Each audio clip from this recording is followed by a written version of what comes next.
भारतीय गणतंत्र चारोटी स्तंभ को नहीं गठित। यही चारोटी स्तंभ हेउची विधायिका, कार्यपालिका, न्यायपालिका एवं गणमाध्यम बा मीडिया। यही चारोटी स्तंभ परस्पर सह जड़ित अनुष्ठान गुड़िकर कार्यक्षम शासन, उत्तरदायित्व और सांविधानिक अधिकार सुरक्षा निश्चित करते। यही चारोटी स्तंभरू जदि गोटे भी स्तंभ भुशुड़ी जाए तेबे भारतीय गणतंत्र फाट सृष्टि होता है। आउपर सृष्टि हुए देश में अराजकता।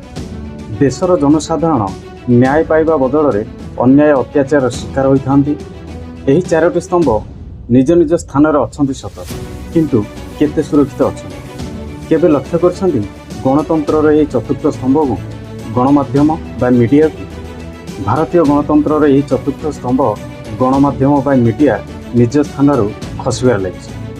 आपण लक्ष्य करूँ वर्ल्ड प्रेस फ्रीडम इंडेक्स को भारतीय गणमाध्यम स्थान केते नंबर रही।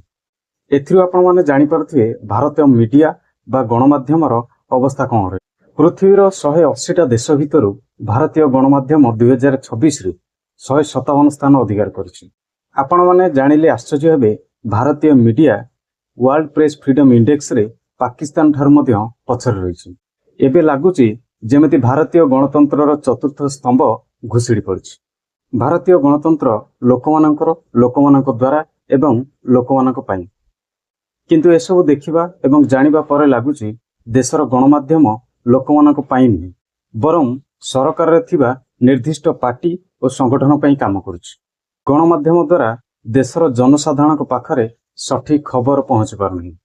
तेणु जनसाधारण आंगुठी एबे गणमाध्यम उपरकू उठिछि।